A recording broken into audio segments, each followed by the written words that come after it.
ในที่มาเห็นบทไม้ถึงเห็นบทไม้แต่เขามาอยู่ที่นี่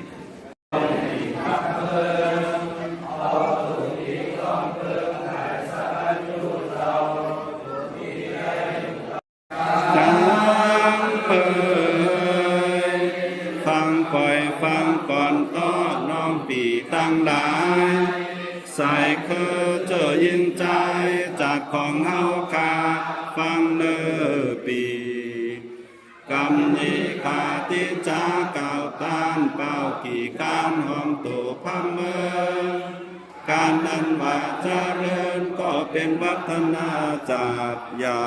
หายขาดแหงของเก่าของเดิมอันมีกำเมืองโจมอนตาคนเท่าอย่าหือมองบุญเศร้าเอาถูกดีคนเอาเกินปีขาเปิดข้อหนึ่งนั่นก็เป็นเรื่องกำจ้าโจมอนตา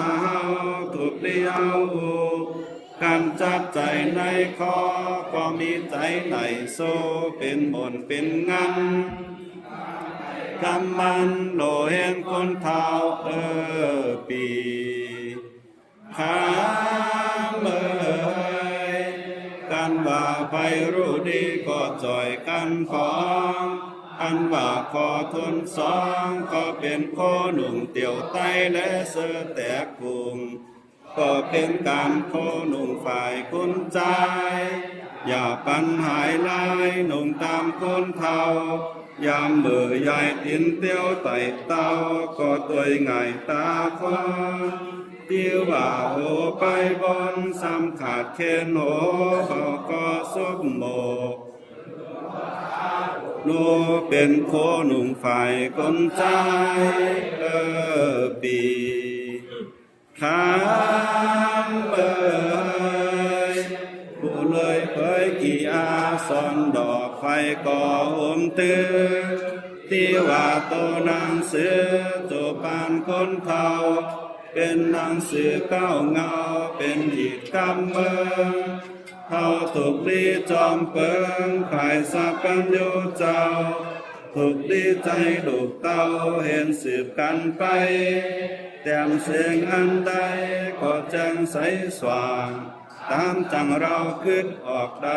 ใสนักปีข้ามเบยอันว่าโตนางเสือเรานี่เฮยกันว่าพายังรู้ก็เปรียบเหมือนตาวันอันก็เปรียบเหมือนตาบอดให้เล่ในรู้จอดเสียงจบฝ่ายปาลี84,000 ขันเดียวรู้กำสักเสียงเบาใจขานับต่อซึ่งว่าเล่นคือนับยุ่มยำเหมือนดังแสงตาวันส่องจุงผู้กางปีข้ามเมยกันว่าไฟเลยเอากำปากเข้าหาย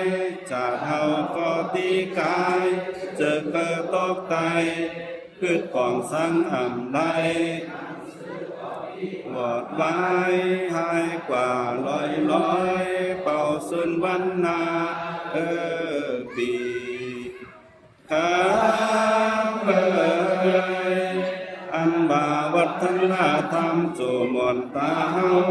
ถูกลิหาเสียงมาเฝ้าของกำเบิงกำจ้อยกำคับแบกกำเสริญและตีสีเป่าเข้าของวัฒนธรรมเก่าถูกมีไว้เจเหมือนดังเขาของเต็มเยโลสั่งเจียวใดเที่ยมหอนอ่ำไม่สาใจไว้ไปโดนปีหามเลยกำนิยังก่อนข้าพอก่อนข้าโตขินลาไรเรื่องยังมีฝนตกโคปีดำแห้งข้าอันจังเสริมป่าแทงเสียงก็หักแห้ง ยุติปล่อยอำลายามก่อน